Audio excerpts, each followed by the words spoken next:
Welcome, ladies and gentlemen, to the latest edition of the Woke Bros. Of course, I'm Big Wos, aka Wosny Lambre, joined as always by my brother, my partner, Nando Vila, with his books. He's so smart. He's so beautiful. Don't we just hate him, people? Yeah. Got the books, dude. Ooh. Got the books. You gotta have the books. Books, joined check as always, by Rob Lopez on the ones and threes, keeping the trains running on time. On today's show, Barack Obama finally comes out of the closet. No, not that closet, you little pervs, you filthy animals. A different closet. We're going to get into an interview that he gave on his massive, expansive, ridiculous book tour. It's never ending. It's ridiculous. Again, we need to catch you guys up on the stimulus.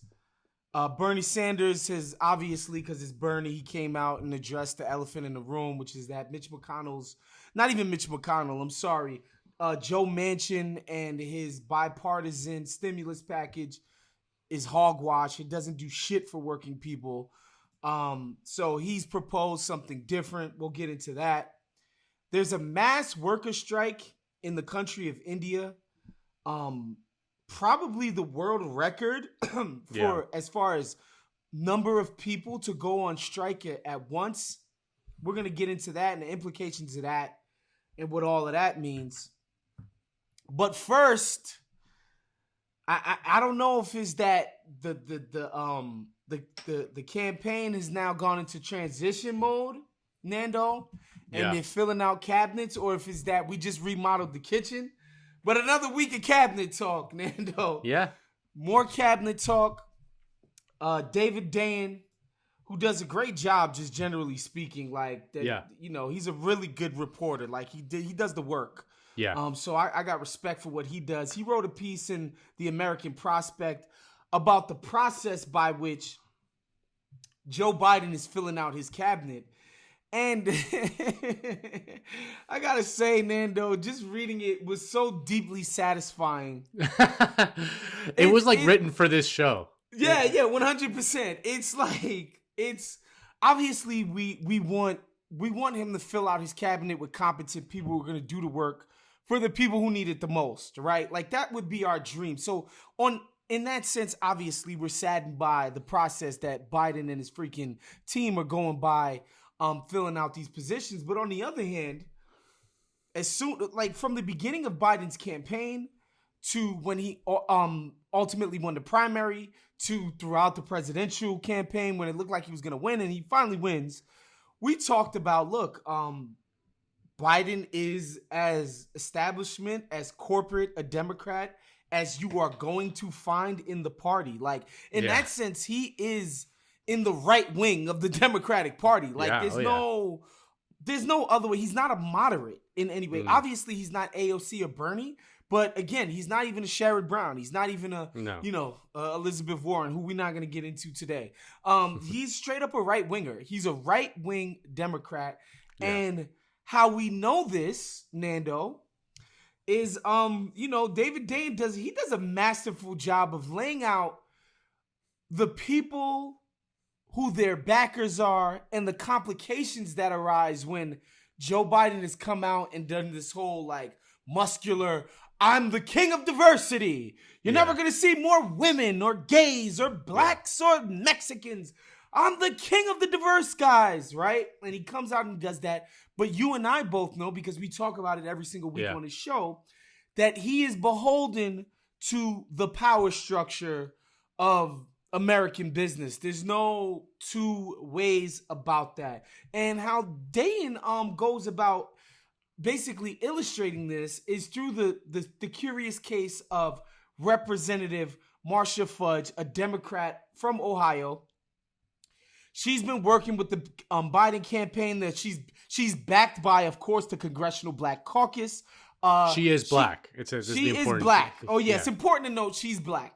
Yeah. She campaigned on to work at USDA to become the agriculture secretary, essentially, because she's been working on the agriculture committee within the House for 12 years now. She feels like that's her lane. She knows a lot about the issues. She feels like she can go in there and help.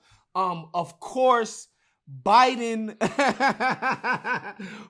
had other plans in mind, Nando. He wanted to get Heidi Heitkamp in there, who is so deeply in the pocket of big agriculture, which is, the conglomerates that are in charge of the seed industry, big dairy, and meat processing. So, of course, Biden said, no, I'm just going to get a woman who is beholden to the corporate class of this, that this department would oversee. Duh, it's woke. Yeah. She's a woman. Yeah. This is diverse. Duh. Yeah. Hello.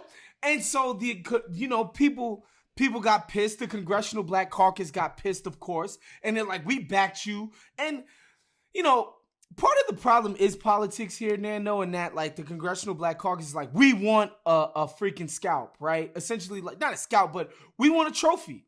We helped get you elected. You need to put this person in your cabinet. All right, well, we can't put her in USDA. How about we just give her HUD? Fuck it. She doesn't know shit about housing. Yeah, give her HUD. Shut her the fuck up. She has nothing to do with this. Shut her the fuck up. Shut the Congressional Black Caucus up. Let's throw her to HUD. And this is problematic on like. Oh, and before I continue, the guy who ultimately gets the job is Tim Vilsack. He was Obama's agriculture secretary, but in the intervening years, of course, he's a white guy. The funny part also is that he's a white guy. He's a white guy, sure. But in the intervening years, of course, the last 4 years, what was his job? He lobbied the government on behalf of Big Dairy. So it's like, just fucking perfect. It's perfect, Nando.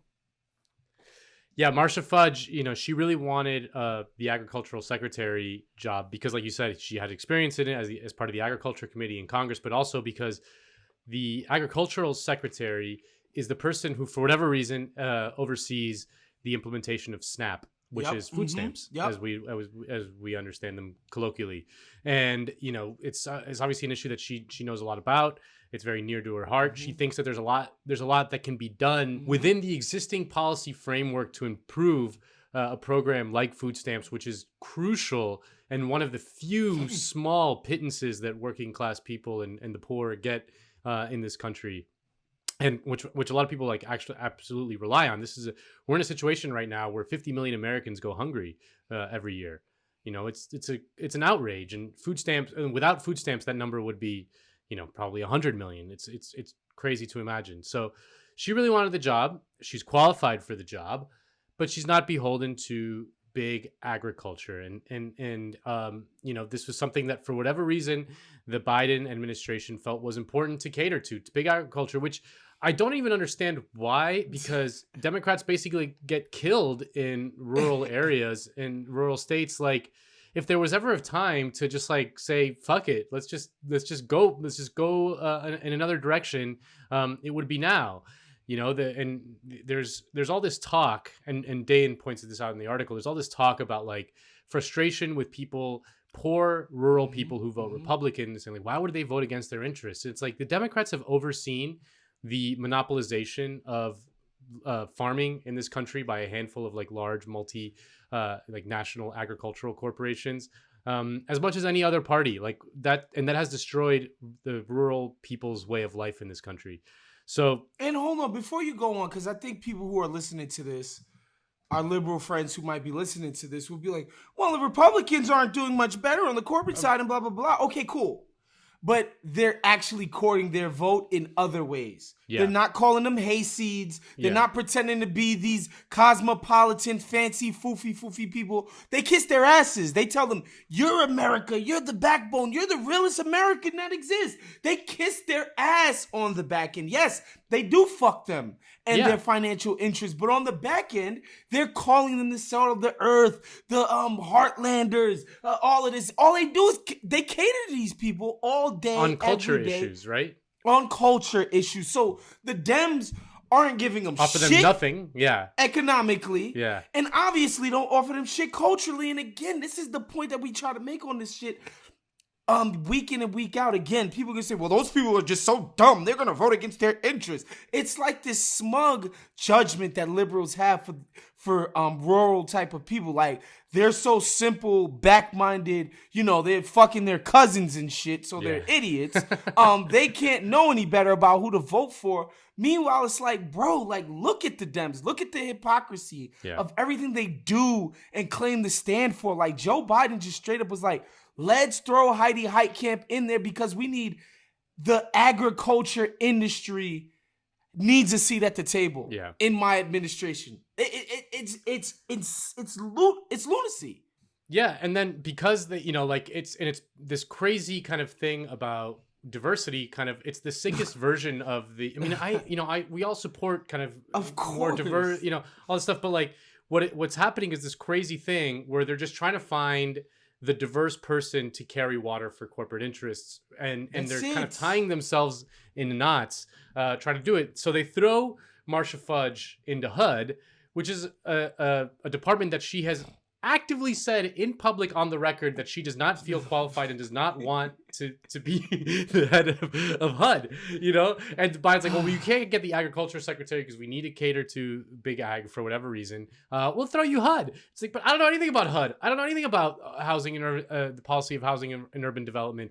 There's the example of Julian Castro, who was also a mayor. And we all know he ran for president. He was Obama's secretary of HUD, and he didn't know shit about HUD, and he got in there, and it took him like 2 years to basically just figure out like how to turn the lights on, the basics of housing policy. It's not easy in this country. It's complex, and you need people with experience. But they treat these. Before you go on, Nando, I want to remind people that this was allegedly part of Biden's appeal. The idea that they would be filling out the cabinet with, at the very least, they'd be competent. Ben Carson, who doesn't give a shit about housing and doesn't know anything about it, is appointed to that position by President Trump.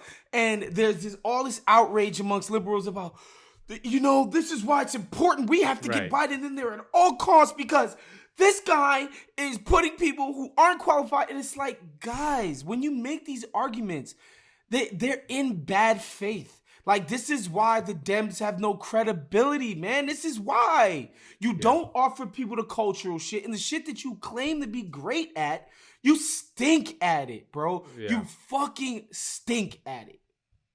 Yeah, and it's and it's the sort of minority caucuses, like the sort of professional Latino class, the professional Black political class, and stuff, like they fight for these representational things. That's all they fight for in leadership positions.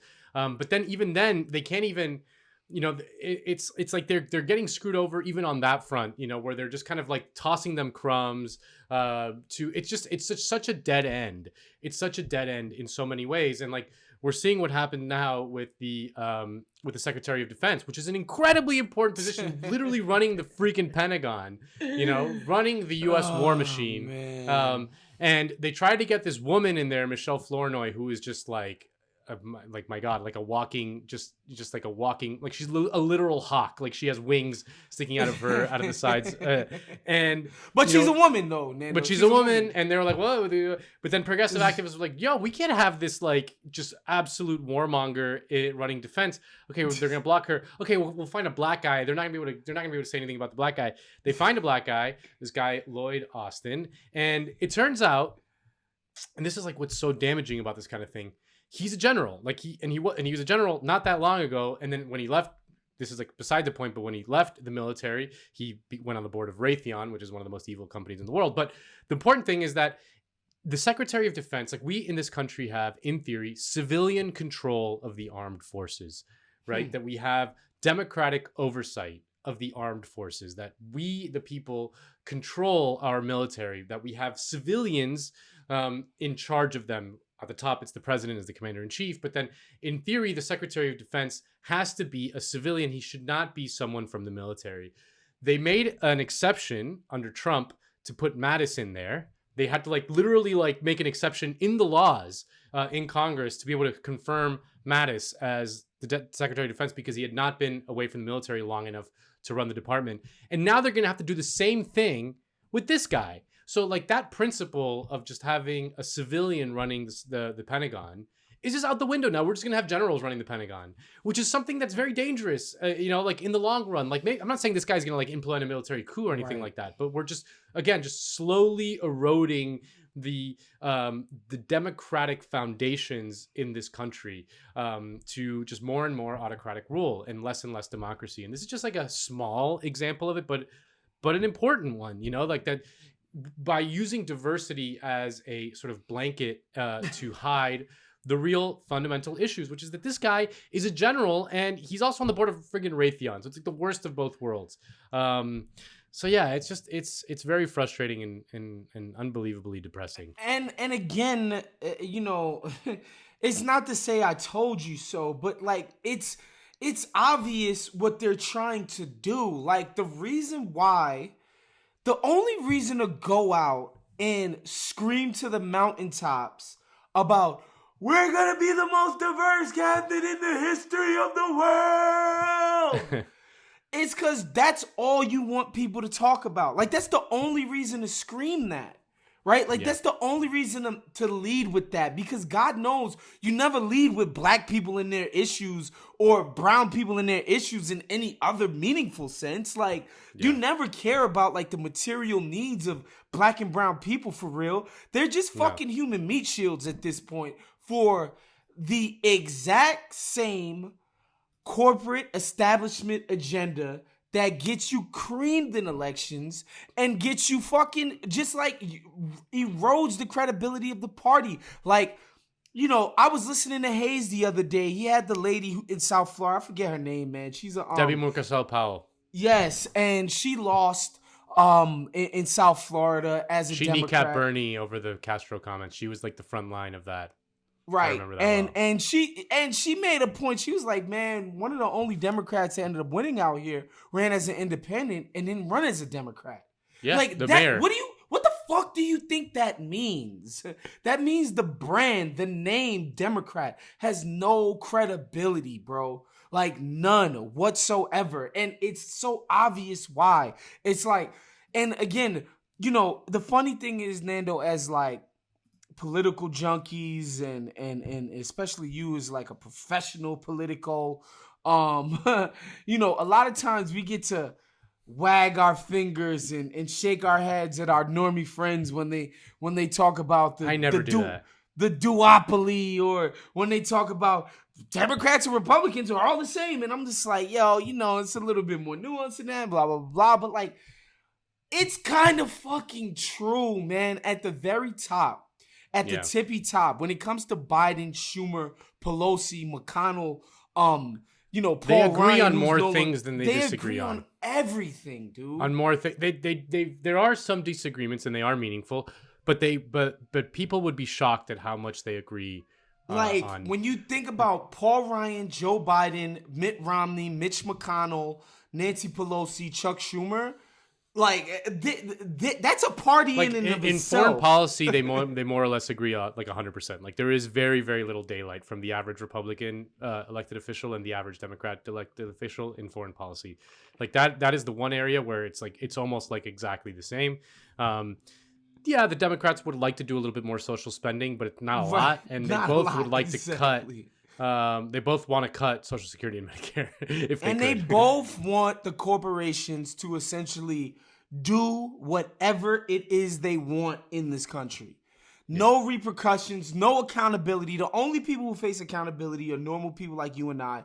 Corporations can just, with impunity, they can just do whatever the fuck they want. Because again, like, I just don't understand, because there were like, if the sort of argument was being made that, say, Big Dairy needs a seat at the table because they want to ensure that their workers, like, their wages stay the same and that they could pay their pensions forever and that their retirement fund could be there. Like, that's not what they're doing. Those are not the interests they're protecting. They're protecting the interests of the fucking shareholders and board members, and that's it, bro. It's not some larger, wider constituency. Certainly not us, the consumer. Certainly not their workers. It's just the most powerful people in the company whose interests are being protected. Like, if the argument was being made like, nah, like, these guys, They need to have an open dialogue with the company because they take care of so many people and this shit matters. I would be like, you know what? I fucking hate corporations, but shit, man, these guys are paying out pensions. They are giving these guys respectable wages. Like, their people are able to live dignified lives. Fuck, man. You know, sure, the CEO's a prick and he's richer than he needs to be, but shit, man, maybe they do need a seat at the table. That's not what's happening. Wos, the one thing we do got to laugh at, though, is that, remember Pete Buttigieg, our friend Pete Buttigieg, who historically dropped out despite coming in for second place in both Iowa and New Hampshire before Super Tuesday. No one's ever done that, mostly because Barack Obama called him and told him, Pete, you're never going to have more leverage than you do right now in this moment. And, you know, if you want a future in Democratic Party politics, you'll drop out, do the right thing, support Joe Biden. He did that. He was expecting to get Secretary of State, something like big like that. He got nothing. They offered him the Department of Veteran Affairs. He was like, no fucking way. I want that. Now they're going to offer him. Now it looks like they're offering him the ambassadorship to China. They're going to send that motherfucker to China. Yeah. They're sending him to China. Sweet. They're sending him to China. Get away from like these people don't realize like this is what like. They thought that they were going to get something. They thought, like, Warren thought she was going to get a seat at the table, you know? No. Pete Buttigieg thought he was going to get a seat at the table. And that's not how that works, man. They're not going to give you a seat at the table. They don't give a fuck about you. Yeah. And now they're going to send Warren you off to China. is carrying water for that. For Neera Tanden. Yeah, that Tanden lady who's so awful. So, yeah, man, again, it's depressing. I would encourage all of you guys to read the David Dayen piece. It's extremely illuminating. He writes a newsletter every morning called Sanitize, which I highly recommend to really figure out if you heard one thing about American politics every day, if you just like needed one little quick summary, I recommend David Dayen's Sanitized. It really does. He does a great job. Yeah, he's one of the best in the biz. So make sure you check that out. All right, we're moving on to what was that committee back in Barry's day?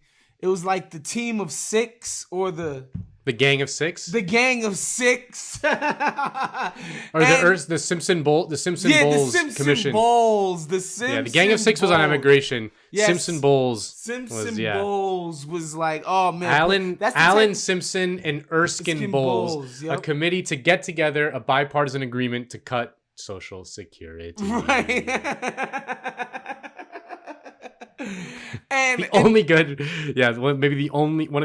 With Social Security and Medicare, like the only really good American welfare programs that really sustain basically our seniors from basically dying in the street. Yep. They wanted to cut that. Yeah. And it's important. And I remember it because, you know, I remember reading a lot of Charles Pierce at the time, and he was the first person that I was reading that was like, yo, whenever you hear bipartisan and people are like celebrating it, you already know it's trash. Like that's automatically, you know, bipartisan if Meet the Press loves it, if CBS loves it on their Sunday show, it's trash. If Politico loves it, you know it's trash. Like once you hear bipartisan, you know something trash is about to happen. Yeah. So of course, once I hear, you know, the Dems and the Republicans in the Senate, and then I see the first name is Joe Manchin and the next name is Mitt Romney, that they're going to come up with the stimulus bill that's going to save our lives. I automatically know it's going to be trash, and I read through it, and I'm like, yeah, it's trash. And then Mitch McConnell's like, You want to see trash? Let me take you to Staten Island really quickly. And just was like, no, this is impossible. I need corporate protection. Fuck 6 months. I want 18 months of corporate protection. I don't want my people getting blamed for forcing their workers to go back to work in a pandemic and their workers getting sick and dying and all of that shit. Fuck that. And so, you know, Bernie comes out with his own version of the bill. Of course, if there was any and this is the thing too, Nando, that really pisses me off about the Dems. Like, Bernie's not going to be able to peel off any Republicans in order to pass a substantive bill, right? Like, it's just not going to happen. Like, McConnell's going to close ranks. Like, Bernie's not going to talk 10 Republicans into signing on to a bill with the Democrats and, you know, get something going for just to be a human being, right? Like just to not be a complete and utter monster. It's not gonna be able to happen. But I guarantee you, if the shoe was on the other foot, there'd be Dems peeling off left and right, bro. Oh yeah, left and right. Yeah, I mean, and Bernie went on MSNBC this morning and basically, made the eminently sane and reasonable point, which is somehow seen as unreasonable in this politics, that, there's always money when there's going to be a big corporate tax break, when there's going to be a giant defense spending bill. There's plenty of money, endless amounts of money. I mean, we've talked about here the corporate funding cannon that the Fed pulled out last summer during the CARES Act. I mean, there's just plenty of money to go around. But when it's like children who are sick and dying on the streets, we can't afford that. We can't afford that, even though it's a fraction of the amount of money spent on all those things. No, I'm sorry. Like it's very sad that the children are sick and dying on the streets, but we can't afford it.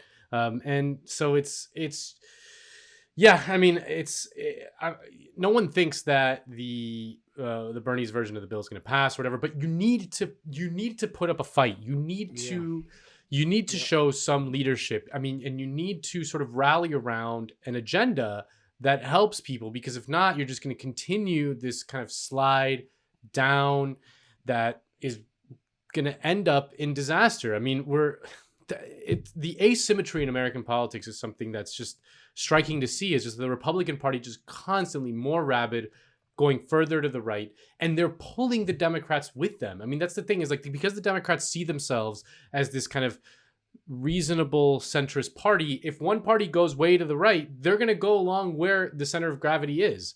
And someone has to put a stop to that. Like, someone has to stand up and say, no, we cannot continue doing this. I mean, we are seeing such a profound failure of leadership in this pandemic on every single level, that it's going to create a instability in our politics that we just can't really comprehend right now. We really can't imagine what it's going to look like in the next few years, because everything is going to be so discredited. And of course, like, the Republicans are evil and the worst, but without a true opposition party, and now that the Democrats are going to take over the government, without a party that is willing to govern, that is willing to actually do things to help people, the effects can be disastrous. And thank God we have people like Bernie, people like AOC, who like stand up for the most bare minimum that you could expect a government to do. But we're not sadly, talking about like breaking the up the minority. banks here, Nando. We're just talking. They're not even. about, Yeah, they're not. The we're basic just bare about minimum. helping people in a fucking pandemic. The bare fucking minimum. And the Dems can't even do that. I mean, I just saw the news just broke right now that there's this new big spending bill, this new bill to sell basically massive amounts of weapons to the United Arab Emirates. The Democrats were united in opposing it. They were going to be able to block it in the Senate, but Kristen Sinema and Representative Kelly from Arizona, the two senators from Arizona, have just broken rank and voted with the Republicans, allowing the sale of arms to go through to the UAE. Yeah. So there you have it. The freaking Dems, just corporate, spineless. Yeah. That's your Democratic Party. Shouts to the libs. Moving on, we want to talk about this mass worker strike in India. 250 million people on a worker strike for better wages, better working conditions. Basically what all strikes come down to. Nando, man, this is historic. It's unprecedented. It's really crazy. I mean, India, as we know, is the second largest country in the world in terms of population. It's the largest democracy in the world. It has over 1 billion people. 250 million people are out on strike. That's a quarter of the population. It's a 250 million people really out on strike. And, I don't want to get too deep into it because neither of us are India experts, but the big picture is that India is run by a guy named Narendra Modi, who is kind of like a Trump figure. He's like a sort of hyper nationalist guy who, whips up kind of right-wing xenophobic talking points and is kind of seen as a right-wing populist, when in reality, he's just trying to implement business-friendly neoliberal reforms. And in September, he passed a couple laws through his parliament, which is controlled by his party, that basically deregulate both the agricultural sector and the labor sector, basically strip away regulations, make it easier for corporations to fix prices, to fire workers, to, you know, all that stuff. So it started off as like a big farmer strike, which is what's interesting to me is that, you know, India for many, many years had basically government instituted price controls for farmers. You know, like they had a bare minimum price that they could sell their crops for. And of course, the big corporate agricultural companies hated that because they would want to buy these crops for cheaper. And so they deregulated that. And it's brought out 250 million people on strike, the largest strike in human history. Obviously, it's getting zero attention in the media. Zero. I mean, if you do a Google search, I mean, you might find articles in like the World Socialist Workers website and Jacobin. But it's not in any. It's not in the New York Times. Don't want to cover that and get they're not going to cover that. Getting funny ideas like no. Yeah. Yeah, and you know the proof. Think about a protest in Iran. Think about a protest in Iran or the protests in Hong Kong, which, you know, are legitimate protests. Don't get me wrong, but they wall to wall coverage, something like that. The largest strike, 250 million people. I mean, it's I don't understand how you can even wrap your mind around this.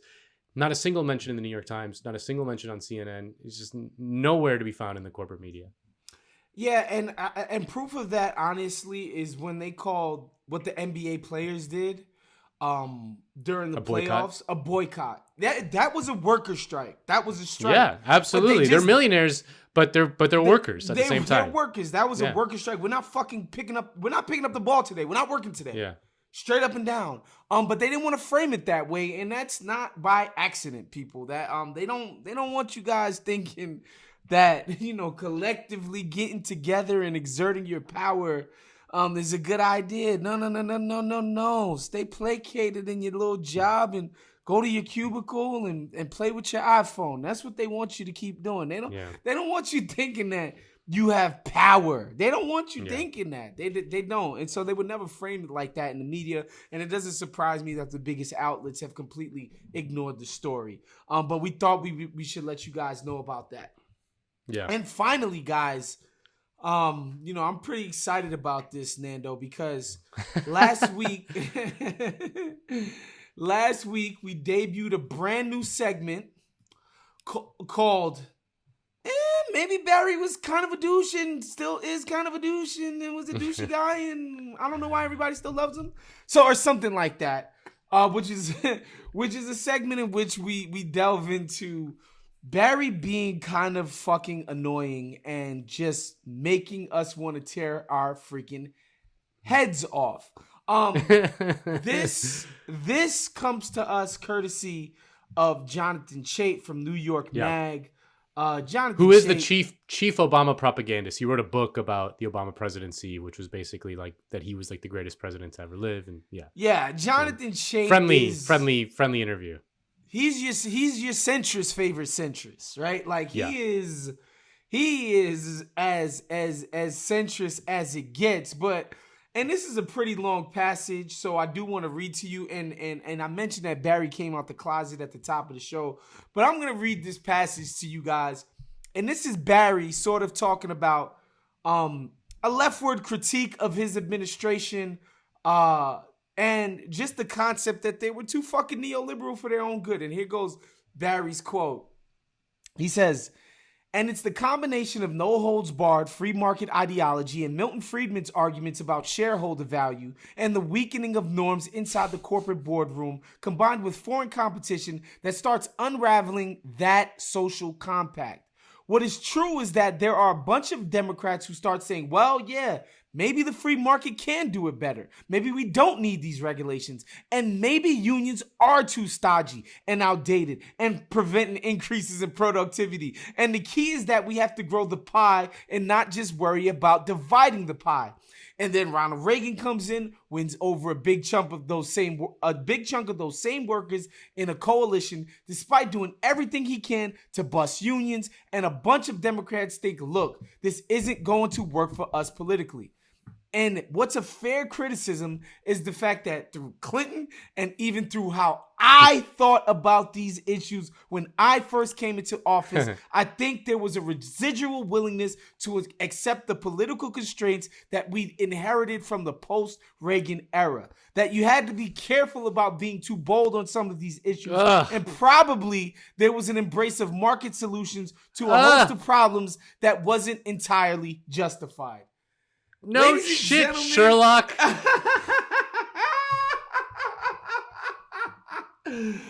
Ladies and gentlemen, you have just witnessed Barack Hussein Obama coming out of two closets at once. Not only does one neoliberalism exist, he's acknowledging the existence of the ideology of neoliberalism, because that, and for those of you who don't know, like, amongst certain, I guess you could call it academic quarters, Nando, like, you know, the foofier people in liberals would be like, oh, neoliberalism is just this like amorphous term that doesn't mean anything. It's bullshit. You guys are just talking. And what are you talking about? There's no such thing as neoliberalism. Blah blah blah blah blah. So there's a denial that neoliberalism as an ideology even exists at all. And so Barry's like, no, it exists. And yes, I was neoliberalist. I was one neoliberal as fuck during my administration, Nando. So what it basically is the areas in which, broadly speaking, Republicans and Democrats agree on, which is mostly that market-based solutions are the way forward for problems, that the state cannot do anything to solve these things, that you better just leave it to the market to fix things. That's broadly speaking neoliberalism. And it's that wasn't the case that Democrats used to believe that before the late 1970s. Basically, Jimmy Carter was the first Democrat to really start that ideology, which is why he was challenged from his left by his own party in re-election. Ted Kennedy ran against him, a sitting president in his own party. It's as if Bernie ran against Obama in 2012. Yep. You know, it's the same thing. Ted Kennedy, who was like, you know, he's not like some radical. He was just the sort of norm of the Democratic Party at the time. He was horrified by the Democrats' rightward turn, you know, and it's like in the 1980s when Reagan and Thatcher. Slow down, Nando. I want to explain to people when we say, because I had people. Because I want to be a part of the group of people who makes words have meaning again. Yeah. I got yelled at by a bunch of idiots because The Athletic launched a new vertical called Culture, and I said that it would be left of center sports coverage, essentially meaning center sports coverage is team transactions, game analysis, blah, blah, blah. This would be like human interest stuff, right? Like nothing to do with immigration or tax policy, just like left of center. Like that's it. That's all that would mean in the sports context. And so when Nando says a rightward turn, people are going to hear you say that and think that means, oh, we want to cancel abortions, or we love Jesus now, or because that's what people consider right wing. No, right wing means the people who already have the power and the money, we want to keep it with them. That's all it means. That's what it means to be right wing. Straight up and down. So when Nando says Jimmy Carter was shifting the Democrats right, it means they were shifting the priorities of the party to the direction of the people who already had all the power and the influence anyway. That's what it means to be right wing. Continue, Nando. Sorry. Yeah. No, and it's you know, like Reagan and Thatcher, who basically ruled over the United States and the UK in the 1980s, were radical right wingers. Even at the time, they were considered radical right wingers by people in their own party. Like Nixon thought Reagan was like a right wing lunatic. And if you watch this season of The Crown, you'll see that members of Thatcher's own party were like, "Oh my God, what is this woman doing? She's fucking insane." But they won, and they sort of created a new normal. And like when Thatcher was asked after she, you know, years after her prime ministership, what her greatest achievement was, she said Tony Blair, right? Because Tony Blair, who's broadly speaking like the sort of left of center politician who ruled over the UK in the 1990s and early 2000s.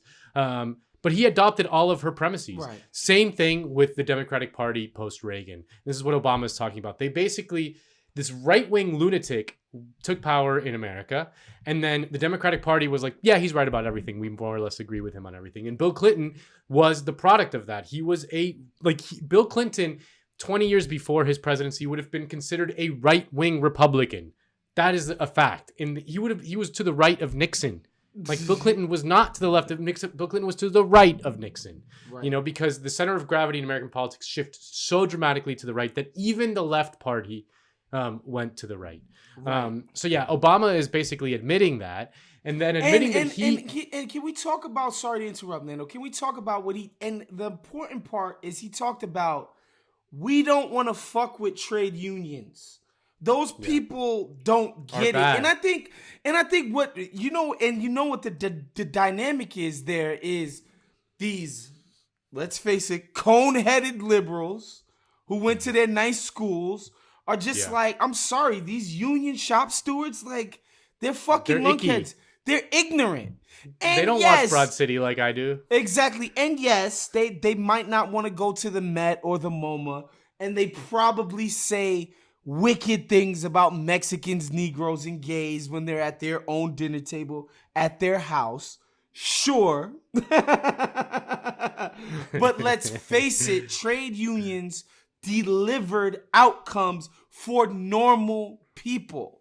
Yeah. And I love this concept of growing the pie, because Nando, the pie's fucking grown. Oh yeah. Oh yeah. All we need to do is grow the pie. The size of the US economy has tripled since 1980. And median wages for the bottom 70% of people have gone down. Exactly. And the freaking argument these people were making, so all that went to the top, was not that corporations need to share more money with the people who work for them. Is that no, we need to make more profit, and then just more people just funnel in, and all these college grads, and we need to make these lucrative more jobs. And it's just like, that's not how this works. These motherfuckers make more money and they keep it. But for the fact that somebody fights them for it. And if you're kneecapping the only other forces that were checking these people, you are kneecapping the trade unions at every single turn, and they're the only freaking bulwark, or however the fuck you say that word, against corporate interests. It's over. Nobody is fighting them anymore. The government's sucking their dicks. Trade unions have no power. Now look at what we have. Record inequality. It's like, and Barry just came out and said, yeah, I was a fucking neoliberal scumbag. That was me. Sorry. I had no way of knowing, you know, like as if these critiques weren't available at the time. I mean, yeah. Oh my goodness, that was incredible. No, I mean, it's the thing about Barry, and the thing that's, I think that you and I mean, we don't mean to, like, you know, harp on the guy too much. I mean, but the reason why we do and what we think it's important is because he's smarter and more thoughtful than 99.9% of these fucking dumbass Democrats who don't know shit about anything. You know, like, Obama is very well versed in history. Obama thinks about history. Obama thinks about his own place in history all the time. Like, you think fucking Neera Tanden knows what the fuck she's talking about anything? No, she's an idiot. But Obama's not. Obama's a very smart guy. We wouldn't be wasting this much energy on Joe Biden, quite frankly. Like, Joe Biden's an idiot. Joe Biden's an absolute idiot who just kind of goes with the flow. He doesn't know anything. And Obama is clear that he doesn't, that he understands things on a deeper level, that he thinks about things on a deeper level, that he can express himself in ways that are sort of unique to him. He's a very good writer. Like, these are all true. And it's not true about any of these other dumbass Democrats, because let's face it, the vast majority of them are just, like, super stupid. But he, you know, but he can't go there. It's like, he can't bring himself to say me and all my people were fucking dead wrong. He just cannot bring himself to do it. And he also can't bring himself to think that he had power. Right. He thinks he's like, he was just like, you know, this was just the forces at the time. And, like, you know, instead of like, I was the president, the most powerful man on earth. Like, the lesson that he should have taken from Ronald Reagan is that you can make power. You can influence shit if you're the fucking president, you know, like, you can implement an agenda even if like there are forces arrayed against you. You know, that even if people are going to criticize you for it or whatever, like you just go with it and then you make the new normal. You wield power. You influence events. Like Obama was like, oh wow, that happened, huh? Crazy, huh? You know, like, wow, I wish it, didn't turn out that way. And it's like, dude, you were the Who president. was that guy that occupied that office for 8 years? Yeah.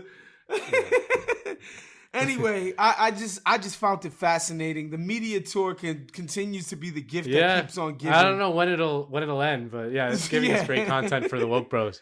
And we just couldn't come on today and not address Barry coming out the closet as neoliberal scum. And so that's our show for today.